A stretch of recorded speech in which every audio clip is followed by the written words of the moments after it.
कहते हैं आजमाइशें इंसान के पास भेष बदल कर आती हैं। कभी दौलत की शक्ल में, कभी ख्वाहिश की सूरत में। बाज अक्सर वह एक बेज़र सी चीज बनकर सामने आती है, जैसे कोई तोहफा, कोई मौका या कोई रास्ता जो बेजाहिर आसान लगता है, मगर हकीकत में वह इंसान के दिल का वजन तौल रही होती है कि वह सब्र को चुनता है या लालच को, हक को पकड़ता है या ख्वाहिश के पीछे भाग पड़ता है। आजमाइश की असल पहचान यही है कि वह कभी भी अपनी शक्ल नहीं बताती। वह खामोशी से आती है और सिर्फ इंसान के फैसले उसे बेनकाब करते हैं। तूफानी रात थी जब बगदाद के गिरदो नवाह में हल्की हल्की बारिश और गरज चमक के साथ हवा चल रही थी। हर तरफ सन्नाटा था, मगर इस सन्नाटे में भी कोई ऐसी चीज थी जो दिल को लड़ जाती थी। यह रात एक गरीब बुढ़िया फकीराओं बी के लिए थी, जिसकी तकदीर में कोई ऐसा लम्हा छुपा हुआ था जो उसे हमेशा के लिए बदल कर रख देता। फकीराओं बी एक ऐसी बुढ़िया थी जो अपने बेटों की तरह दिन रात की मेहनत के बावजूद जिंदगी की बुनियादी जरूरतों को पूरा करने में भी तंग आ चुकी थी। उसकी जिंदगी कभी खुशी से ना भरी, मगर इसी तूफानी रात में वह एक परासरा घड़े के करीब पहुंची जो हकीकत में तकदीर का एक छुपा हुआ राज था। फकीराम्बी ने घड़ा उठाया और जैसे ही उसने घड़े को छुआ उसे एक अजीब सी ताकत का एहसास हुआ। घड़े से एक नरम रोशनी फैलने लगी और उसके अंदर से एक आवाज आई, तुम्हारी तकदीर तुम्हारे हाथ में है, मगर याद रखना जिसका तुम्हें लालच आए वह तुम्हारी आखिरी आजमाइश होगी। फकीराओं बी की आंखों में एक चमक आई, मगर साथ ही दिल में एक खौफ भी था। वह जानती थी कि यह फैसला उसकी जिंदगी के सबसे बड़े इम्तिहान का आगाज है। क्या वह इस दौलत के लालच में आकर अपने उसूलों से हट जाएगी, या वह इस जादुई घड़े से हासिल होने वाली दौलत को अपने खानदान की भलाई के लिए इस्तेमाल करेगी। यह सवाल उसे जकड़ रहा था, मगर एक चीज जो उसकी तकदीर में छुपी थी वह यह थी कि यह घड़ा सिर्फ उसके लिए था। एक आजमाइश, एक चैलेंज और एक रास्ता जो उसे खुद दरियाफ्त करना था। फकीराबी के हाथ में जादू का यह घड़ा अब उसकी तकदीर का हिस्सा बन चुका था। इस घड़े की ताकत से उसे दौलत मिलना शुरू हुई और जैसे जैसे दौलत में इजाफा होता गया उसकी जिंदगी में खुशी का रंग फैलने लगा। मगर सवाल यह था कि क्या यह खुशी मुस्तकिल होगी या उसकी आजमाइशें उसके सब्र का इम्तिहान लेंगी। यह कहानी फकीराम बी के सफर की इब्तिदा थी, जहां वह अपनी तकदीर के घड़े की ताकत का सामना करने जा रही थी। जब अम्मा सकीना घड़ा लेकर अपनी झोपड़ी में पहुंची तो उसने उसे एक महफूज जगह पर रख दिया। सुबह होते ही उसके हालात बदलने लगे। गांव के सरदार ने जो कभी उसकी तरफ देखता तक ना था, अचानक उसके बेटे के लिए काम दे दिया। बाजार से लौटते हुए उसे रास्ते में एक भरा हुआ थैला मिला, जिसमें सोने के सिक्के थे। अम्मा सकीना ने उन सिक्कों से अपने घर की मरम्मत करवाई और गरीबों में खाना बांटा।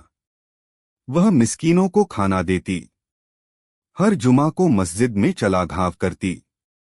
जैसे ही अम्मा सकीना की खुशहाली बढ़ने लगी, उसके दोनों बेटे बदलने लगे। छोटा बेटा कहने लगा, अम्मी हम शहर जाकर रहें, यह घड़ा हमें और दौलत दे सकता है। बड़ा बेटा बोला, हम इस घड़े से और मांग सकते हैं, हम राजा बन सकते हैं। एक रात अम्मा सकीना ने ख्वाब में देखा कि घड़ा उससे कह रहा है, देखो तुम्हारे बेटे किस लालच में पड़ रहे हैं, तुम्हारी आजमाइश करीब है। सुबह उठते ही अम्मा सकीना ने घड़े को उठाया और दरिया के किनारे जा पहुंची। उसके बेटे पीछे पीछे थे। अम्मी क्या करना चाहती हो? अम्मा सकीना दरिया के किनारे खड़ी सोच रही थी। क्या यह घड़ा ही उसके बेटों के लालच की वजह बनेगा? अम्मा सकीना दरिया के किनारे से वापस आई तो उसके दोनों बेटे घबराहट में थे। छोटे बेटे ने कहा, अम्मी, हमने सोचा आप घड़ा फेंक आई हैं। अम्मा सकीना ने गहरी सांस लेकर कहा, बेटा, यह घड़ा हमारी आजमाइश है। इससे इस्तेमाल नहीं, सिर्फ महफूज रखना है। मगर बेटों के दिल में लालच ने घर कर लिया था। रात के अंधेरे में जब अम्मा सकीना सो गई, दोनों भाई खामोशी से घड़ा लेकर जंगल की तरफ निकल गए। रास्ते में बड़ा भाई बोला, चले घड़े से सोने के सिक्के मांगे। छोटा बोला, नहीं, हमसे जागीर मांगे।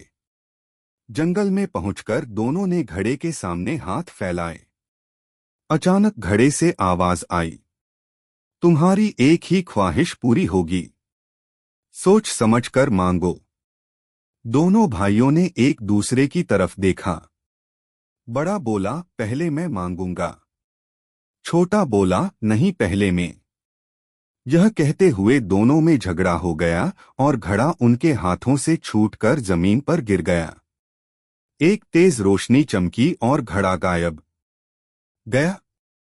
उसकी जगह पर एक पुरानी घड़ी पड़ी थी जिस पर लिखा था, लालच ने तुम्हारा सब कुछ छीन लिया। सुबह अम्मा सकीना ने अपने बेटों को खाली हाथ वापस आते देखा तो समझ गई कि आजमाइश हार चुकी है। अम्मा सकीना के बेटे खाली हाथ और शर्मिंदा सूरत वापस आए। घड़ा गायब था, सिर्फ एक घड़ी उनके हाथ में थी। अम्मा सकीना ने अपने बेटों की तरफ देखा जो आंखें झुकाए खड़े थे। उसने नरम आवाज में कहा, बेटा, लालच आंखों को अंधा कर देता है। हमने जो कुछ पाया था वह भी हमारे लालच की नजर हो गया। दोनों बेटे अपनी गलती पर पश्चाताप थे। उन्होंने देखा कि घड़े के जाने के बाद वह सारी नियमतें जो उन्हें मिली थी आहिस्ता आहिस्ता गायब होने लगी। घर में फिर से तंगदस्ती ने दरवाजा खटखटाया। एक दिन अम्मा सकीना ने अपने बेटों को जमा करके कहा, वह घड़ा हमें आजमाइश के लिए मिला था। इसने हमें सिखाया कि हलाल की कमाई और कनात ही असल दौलत है। कुछ महीने गुजर गए। एक दिन अम्मा सकीना अपनी पुरानी झोपड़ी की मरम्मत कर रही थी कि उसे दीवार में एक पुराना संदूकछा मिला। इसमें उसके मरहूम शौहर के हाथ का लिखा हुआ खत था, जिसमें लिखा था, प्यारी सकीना, मैं तुम्हारे लिए कुछ छोड़कर जा रहा हूं। घर के आगे आम के दरख्त के नीचे कुछ है। अम्मा सकीना और उसके बेटों ने दरख्त के नीचे खोदा तो उन्हें एक बर्तन मिला जिसमें चांदी के सिक्के और एक छोटी सी दुकान की खरीदारी का कागज था। यह अम्मा सकीना के शौहर की मेहनत की कमाई थी जो सालों से जमीन में दफन थी। अब अम्मा सकीना की आंखों में चमक वापस आ गई। उसने अपने बेटों से कहा, देखो, यह हमारी मेहनत की कमाई है। यह लालच से नहीं, मेहनत और सब्र से मिली है। अम्मा सकीना और उसके बेटों ने चांदी के सिक्कों से गांव में एक छोटी सी दुकान खोल ली। यह दुकान उनकी मेहनत का पहला कदम थी। बड़ा बेटा गल्ले की खरीद फरोख्त करता। छोटा बेटा कपड़े का कारोबार सीखने लगा। अम्मा सकीना खुद घर में मिठाइयाँ और अचार बनाकर दुकान पर बेचती। एक दिन गांव के बुजुर्ग ने अम्मा सकीना से पूछा, तुम्हारी यह तरक्की देखकर हैरत होती है। वह जादुई घड़ा कहाँ गया? अम्मा सकीना मुस्कुराते हुए बोली, बाबा, वह घड़ा तो हमें सिर्फ सबक सिखाने आया था। हकीकी दौलत तो हमारी मेहनत और अपने हाथों की कमाई है। साल गुजरते गए। अम्मा सकीना की दुकान आहिस्ता आहिस्ता बड़ी होती गई। अब वह छोटा सा हट नहीं, एक मकबूल दुकान बन चुकी थी। उसकी आमदनी से उसके दोनों बेटों की शादियां हुई, पोते पोतियां हुई। एक रात अम्मा सकीना अपने पोते को कहानी सुनाते हुए बोली, बेटा, याद रखना, दुनिया में दो तरह के खजाने होते हैं। एक वह जो जमीन में दफन होता है और दूसरा वह जो इंसान के दिल में होता है। सब्र, मेहनत और कनात का खजाना सबसे कीमती होता है। उसके पोते ने पूछा, दादी, वह जादुई घड़ा फिर कभी नहीं आया? अम्मान सकीना ने उसे गले लगाते हुए कहा, वह घड़ा तो हमेशा हमारे पास था बेटा। वह हमारा सबक था। उसने हमें सिखाया कि लालच इंसान को खा जाता है और खनाद ही असल खुशी है। आज की कहानी से हमें यह अखलाकी सबक हासिल होता है कि लालच इंसान की सबसे बड़ी आजमाइश है। जब इंसान लालच में पड़ता है तो वह अपनी अकल खो देता है और जो कुछ उसके पास है वह भी गवा बैठता है। लालच आंखों को अंधा करता है। कनात दिल को रोशन, हर खजाना जमीन में नहीं कभी दिल में भी दफन होता है।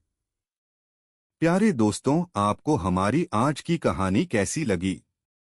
बराए करम कमेंट्स बॉक्स में अपनी राय का इजहार जरूर करें। आपकी राय हमें मजीद बेहतर कहानियां लाने की तरगीब देती है। और हाँ, हमारे चैनल दिलकश कहानी को सब्सक्राइब करना ना भूलें।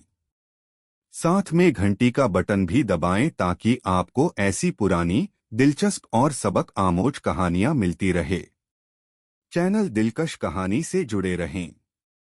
आप सबका बहुत बहुत शुक्रिया और बहुत सारी मोहब्बतें।